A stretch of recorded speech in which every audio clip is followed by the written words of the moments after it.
3 days into padded practices for your New England Patriots, but who is making an impact on the practice fields in Foxborough? We'll talk about that and much more as the Countess of Claz and myself flip the script. Stick around. You're about to be locked in to the Locked On Patriots podcast. You are Locked On Patriots, your daily New England Patriots podcast. Part of the Locked On Podcast Network, your team every day.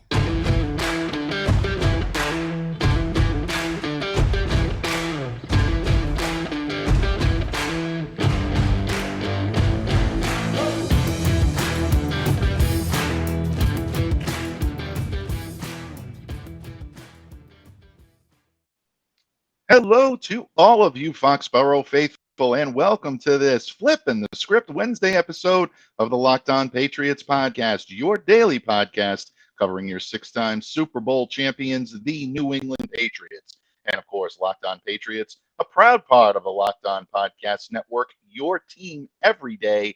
Folks, thank you so much for making Locked On Patriots your first listen of the day every day.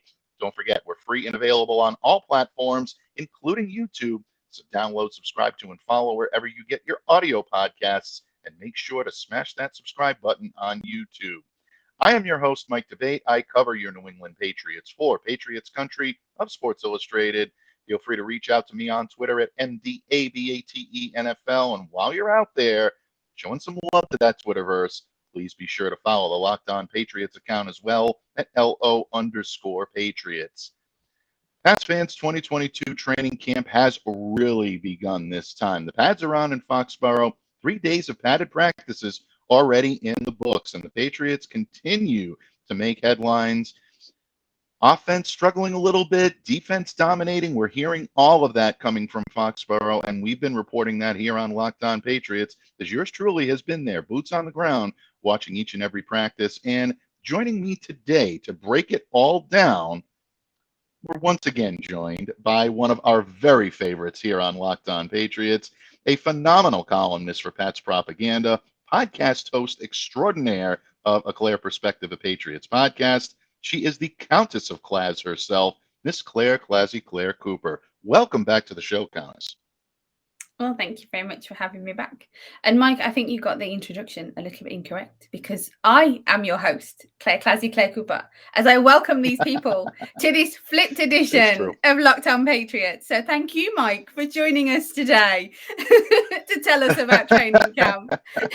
Mea culpa, because I did introduce today's show as Flipping the Script, and that's exactly what we're going to do. Flipping the Script worked out so well the last time, Claire, that we thought we'd do it again here on Locked On Patriots. So I'm going to be the interviewee today once again, and Claire is going to ask those burning questions that she's been dying to ask when it comes to Patriots training camp. And Claire, from my understanding, and this is going to shock a lot of people, the first question that you have for me, Countess, is tight endage related. Am I correct on that? Am I actually like? Am I reading really? Am I reading the room correctly? Well, Mike, you have to give the people what they want. And what our people want is tight endage. No, but in all seriousness, it's something that is kind of being a hubbub at the moment, is in regards to Devin Asiasi. Now, yes, I know that I've spoken about him at length in the past, because my puzzlement was about how he wasn't utilised, that kind of thing. So coming into this season, I was very much of the opinion of there's a good chance that this kid's saying bye-bye, that he's not ready. You know, I was waiting for a trade, that kind of thing. Didn't happen. Fair enough. And I am hearing whispers that Asiasi is reportedly having a good camp. Now, again, you're the boots on the ground guy. You're the one that has seen this. So do tell us, Mike, is this the case? Is he fighting for his roster spot? Do you think we're going to see Devin Asiasi? What have you witnessed so far in this first week of Patriots training camp for the tight end? That's a good question. And yeah, he has. I think Devin is actually been much better. He's looked more comfortable in the offense. He's running his routes a little bit more crisp. He's actually showing Mhm. more physicality. And I know with padded practices, only a couple of days in, it's hard to get a read on that. But the way he's playing, the lunges that he's using, the way he's blocking his frame, these are things that are always telltale when it comes to a tight end or really any player in Mhm. early stages of training camp, because it shows the level of physicality that they're willing to put out there. He looks more physically comfortable. I think he's probably more healthy than he's been in quite some time. And I think his understanding of the system and getting a chance to come in and work with a lot of these guys has really been a key component. So he's getting some run with the starting unit. There are times where you see the three tight end sets out there, and Jono and Hunter are obviously the flagships. They're going to continue to be. He's Mhm. not going to challenge Sure. for the top two spots. But if the Patriots decide they're going to carry a third tight end, and from a lot of what we're seeing, it's looking very likely that at least they'll carry three.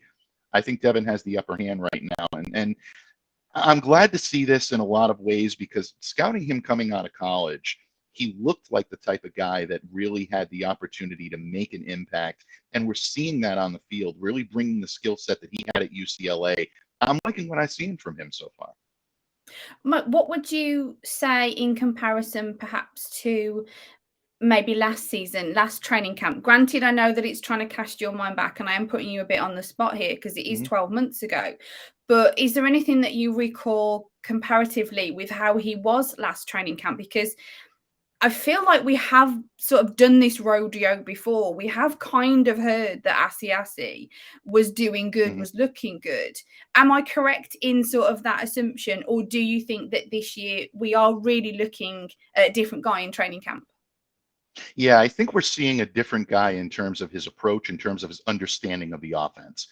In the past, we've seen Right. Devin pop when it comes to his skill set. I've said before, this kid's a natural hands catcher, great body control. That's one of the great things I really liked about him at UCLA. And also his ability to blend size, speed, and length. We've seen all that before. We've seen flashes. We haven't seen it consistently over a long period of time. Otherwise, we would have Hmm. seen a lot more of Devin on the field. The last couple of years, haven't seen that Yeah. with Asiasi. But the one thing that I'm seeing this year is he's a more nuanced route runner. He's running the routes a little bit better. He's not finding himself out of place. Early on in minicamp, he ran an incorrect route. Bill Belichick threw his hands up in the air, and I'm sitting there thinking to myself, "Uh-oh, here we go. We're watching a Yeah. demise. This is not going to end well." I don't know if that was the wake up call, and I don't want to sit there and point to that moment as the turning point for Devin Asiasi, but I will say this. Since then, he's been much, more, he's been much more focused. I've noticed a greater eagerness in him to be able to make the plays that he needs to make. And bottom line, I Mhm. think that's a big, big part of what the Patriots are seeing and why they're saying that he has made that good jump. And I'm using quotes there because that is Bill Belichick's exact terminology that he used when we spoke to him yesterday before camp. He said, "Look, he says, I really think this kid's made a lot of improvement. Physically, he looks good. He's tracking well, trending in the right direction, and he's made a good leap, a good jump." So when you get that type of praise from Bill Belichick, other than to say, "Yeah, Devin's out there, is doing a good job for us. All the guys are doing well," he made it a point to end his note by talking about Devin, not really bringing it back to all of the guys. That leads me to believe that Bill's seeing something that he likes in him, and it's easy to see that on the field. Devin looks more comfortable, and he's doing a good job. Good stuff. This is good stuff. Absolutely. And, Claire, it's always fun to talk tight endage. We always love talking tight endage. And, folks, the Countess is not done yet when it comes to putting me on the hot seat and grilling me a little bit more about what we're seeing on the field from your New England Patriots. Which of the wide receivers are going to pop a little bit when it comes to the New England Patriots and when it comes to what we're seeing on the field, both offensively and defensively as well? Don't want to forget the defense, because we're hearing all of the information out there that they're dominating. I can tell you that they are dominating, and one particular player is really standing out above the rest. Who is that? We're going to talk about that in just a moment when this episode of the Locked On Patriots podcast continues. But first, I Countess might have something to say about this. I don't want how are we doing okay, Countess?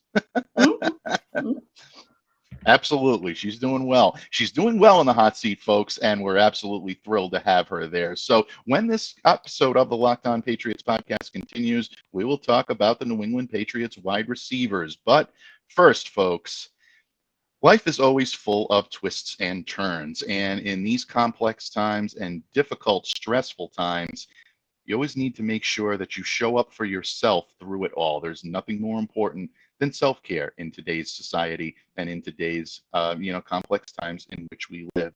BetterHelp Online Therapy can help you do just that. They can assess your needs, and they can match you with your own licensed professional therapists in less than 48 hours. BetterHelp is always there for you when you need them, and you can log into your account anytime and send a message to your therapist. You can schedule weekly video or phone sessions so you don't have to be on camera if you don't want to. And getting therapy every week is as easy as a few clicks on your laptop or your phone. If you're worried about cost, it's more affordable than traditional offline therapy, and financial aid is available. So BetterHelp is a great way to invest in yourself. And in fact, so many people have been using BetterHelp. They're recruiting additional therapists in all 50 states. So definitely make sure to check out their services if you find yourself in need.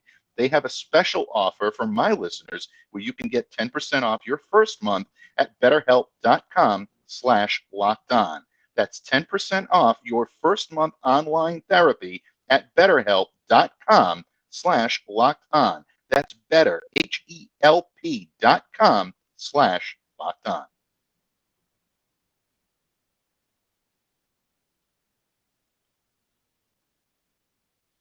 Patriots fans, we are once again flipping the script here on this episode of Locked On Patriots, talking training camp, and I am on the hot seat this week, and always thrilled to be joined on the microphone by the Countess of Clare herself, Miss Clare, ClazzyClare Cooper of Pat's Propaganda and a Clare Perspective, a Patriots podcast. Clare, I know you have some burning questions on your mind when it comes to training camp and it comes to what's going on in Foxborough. In the previous segment, big surprise here, folks, we talked a little bit about tight endage, and Devin Asiasi came up a lot. We didn't actually, believe it or not, we didn't talk Hunter Henry, Jonnu Smith, very little. Ryan Izzo's name didn't come up at all. I'm very surprised by very that. Restrained. Very restrained. You were very controlled, and I appreciate that. But the tight endage is not the only position that's popping a little bit when it comes to the New England Patriots and it comes to the situation with offensive players on the field. There's always a lot to monitor when it comes to the Patriots offense. And I know there's a lot of people that are concerned about the offense right now, Clare. When you look at this and you look at the New England Patriots, what's on your mind? Is there anything that you would like to know that I've seen out there on the field when it comes to the Patriots offense and some of the concerns that people may have? Well, Mike, I think there is, as you mentioned, there's a lot of concern when it comes to the offense at the moment. And that's kind of their first week, the defense seems to dominate, it would seem. But I know that there's one burning question out there, because the one thing that people were very interested in, even before training camp, before the draft, was that wide receiver. Patriots drafted Parker, as we know. So he may possibly be that WR1, as everyone likes to pencil in. But I think at the moment, the two names that are maybe more popular to be discussing, to be interested in, and it's a lot to do with speed, because these guys are sort of renowned for their speed. So, Michael, which wide receiver has impressed you more? Is it the rookie Thornton, the draft pick with, the need for speed? Or is it actually Nelson Agholor in his second year? This is a very tough question, Clare, and I'm glad that you asked that, because the easy response to this would be to say, oh, well, Tyquan Thornton is impressing me more because he's a rookie. He's doing all these amazing things. Tyquan had a tremendous catch yesterday over the shoulder, brilliant catch, tight coverage. Jalen Mills was all over him. really showed his speed, his ability to track the ball in the air, something that everybody just marveled at it. And it even got a clap from Jalen himself, who really just he couldn't resist. He had to tip his cap and give it to his opponent at that point. He did everything he could. Jalen's coverage was excellent, but Tyquan was just that much better on the exchange. So the thing that I've liked about Tyquan Thornton so far is that his engagement has been a little bit above average when it comes to typical rookie wide receivers, especially rookie wide receivers in the Patriots system. This is not an easy offense to learn right off the bat. And even though there's been some, for lack of a better term, folks, dumbing down of the offense, and that's what we're hearing, is that they've simplified it, streamlined it a little bit more.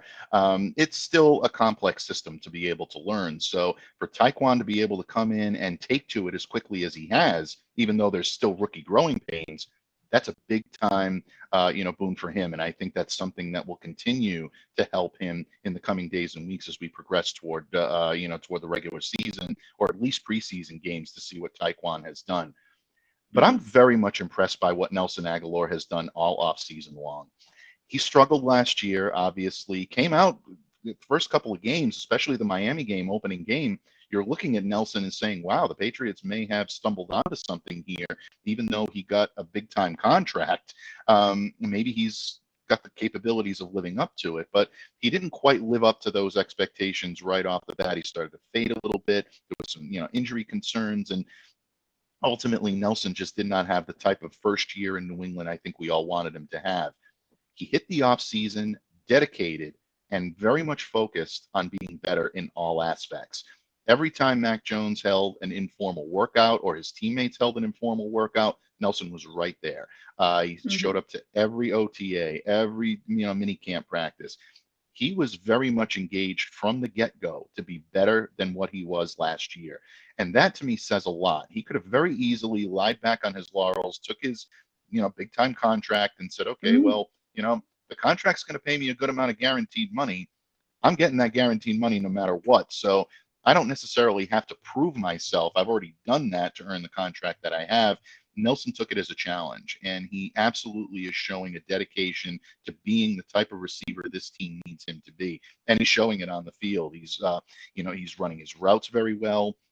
He's really getting on the same page with Mac Jones. Had a few nice catches yesterday, between the two of them. The one-handed catch over Juwan Williams, to me, I think it was the catch of the day, even more so than Tyquan Thornton. The athleticism that he showed, and then the frame of mind to turn around, head to the end zone. Sometimes players will forget to do that on a one-on-one drill. It's very easy to forget your surroundings when you're not in a complete frame of mind of either 7-on-7 or 11-on-11 drills.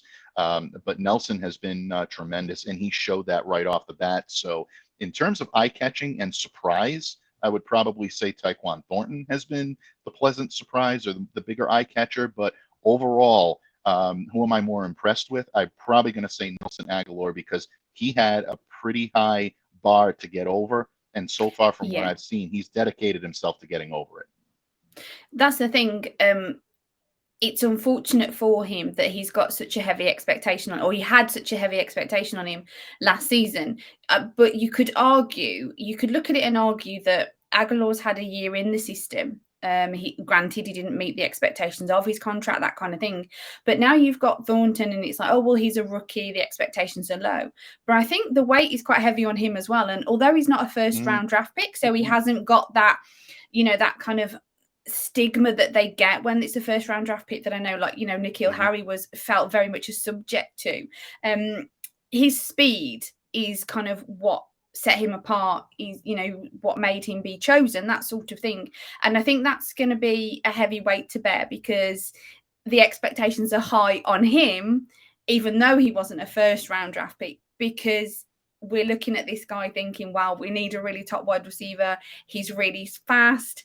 That's the expectation. So I think both guys have got this burden of expectation upon them for sort of like for different reasons, really. But I think they're both weighted down a little by that. Now, granted that, they're professionals, so they'll deal with it. It's just something that to sort of think about, that, they both have this upon them sort of thing to deal with and to carry, if you like.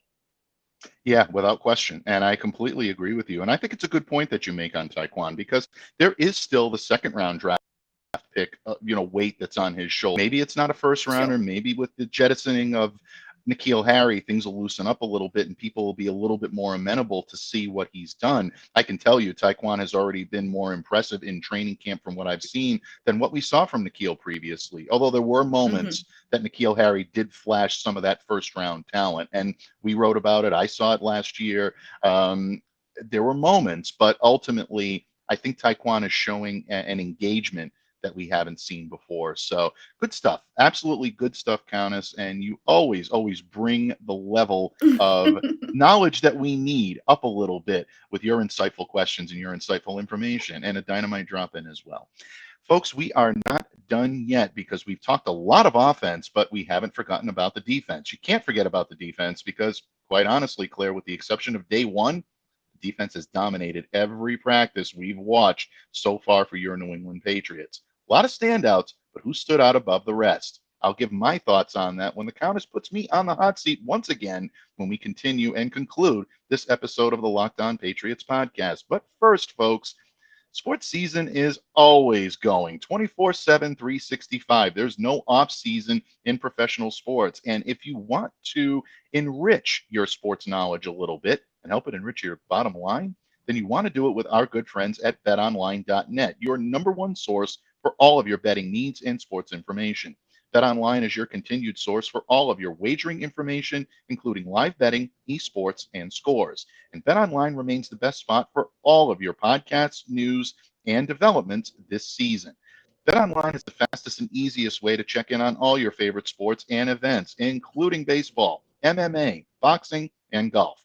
Head over to the website today or use your mobile device to learn more about the trends and the action.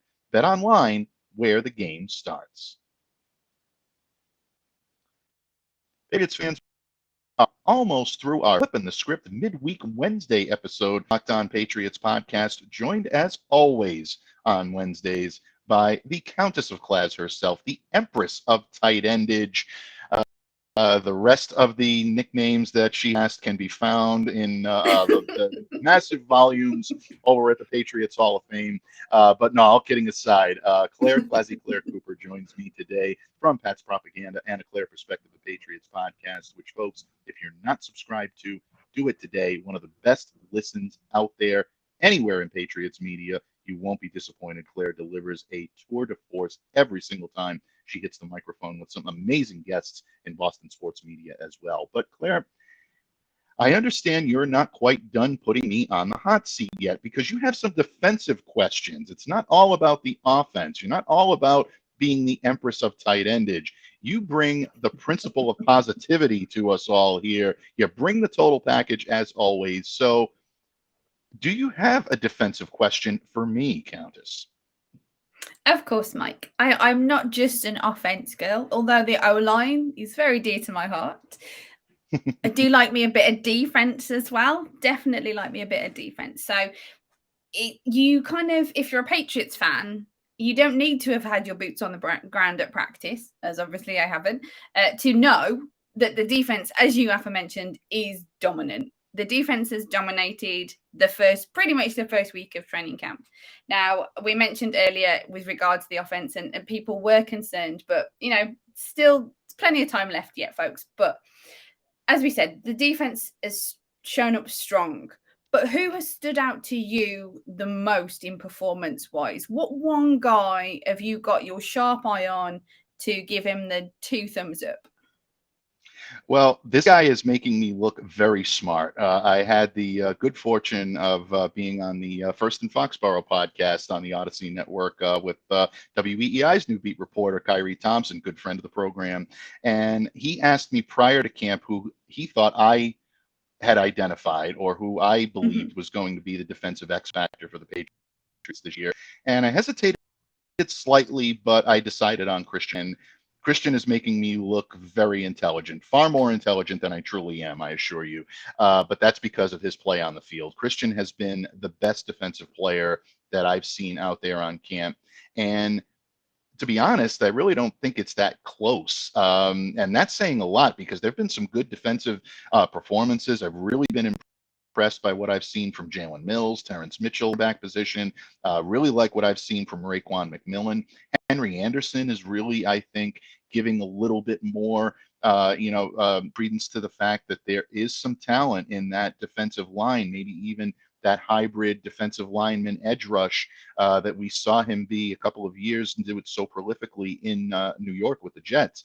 So these guys are really making their case for a roster spot. But if you want to talk about somebody that really has the ability to be the key defender for the Patriots this year, it's Barmore. And now that we're seeing action with the pads on, it's really even becoming more clear. It's so tough to gauge linemen, whether it be offensive linemen or defensive linemen, without putting the pads on. You're not seeing the pushes. You're not seeing them holding up in blocks. You're not seeing one-on-one drills.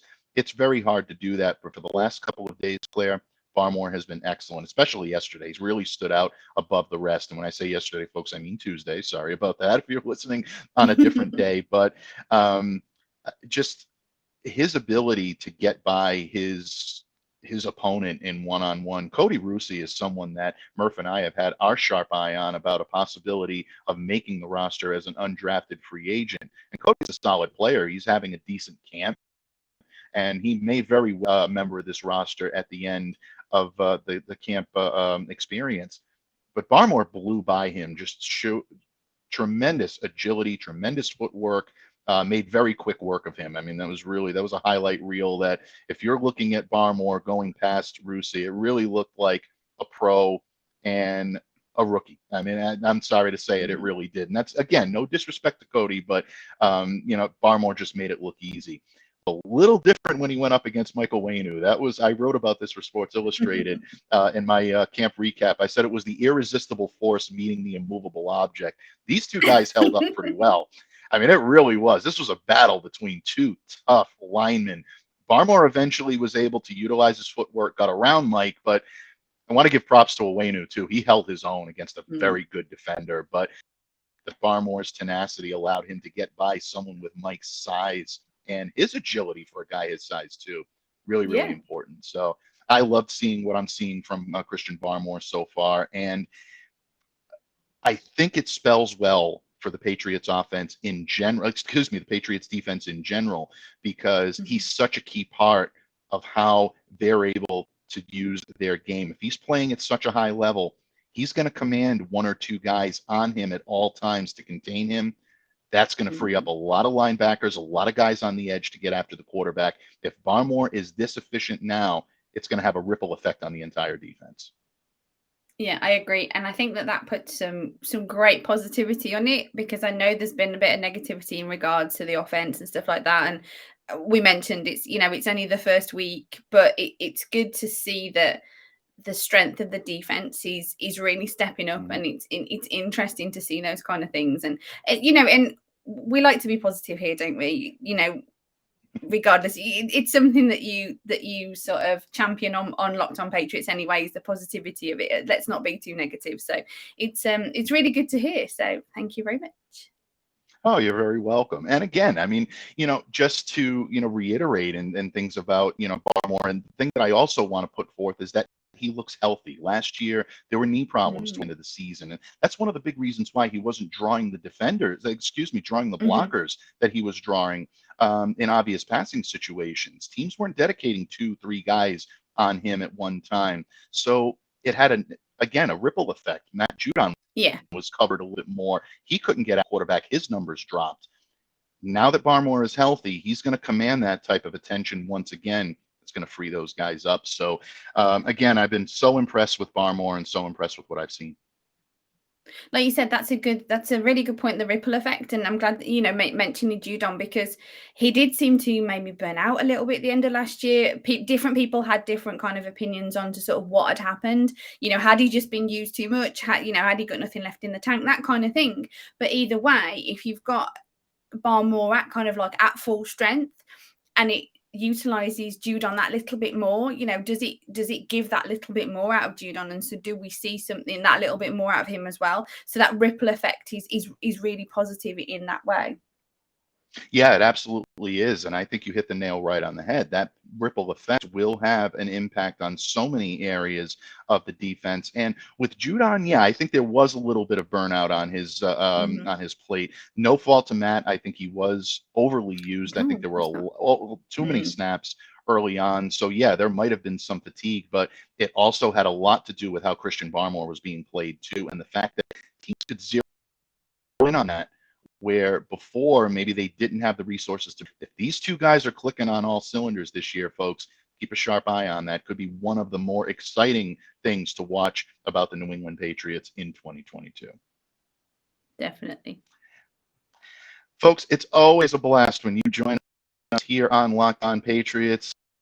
Spending a part of your day is always something I am eternally grateful for. So thank you for making Locked On Patriots a daily part of your New England Patriots coverage. And again, hopefully your first listen every day. If you've made us your first listen every day, now make your second listen Locked On NFL. There is a ton of storylines to cover, whether it be Deshaun Watson, whether it be the Miami Dolphins getting into some hot water. Locked On NFL has got it all covered, and definitely subscribe to them wherever you get your podcasts, and of course on YouTube. So smash that subscribe button. But in the meantime, I want to thank our illustrious co-host today, the Empress of Tight Endage herself, the Countess of Class, the Principal of Positivity.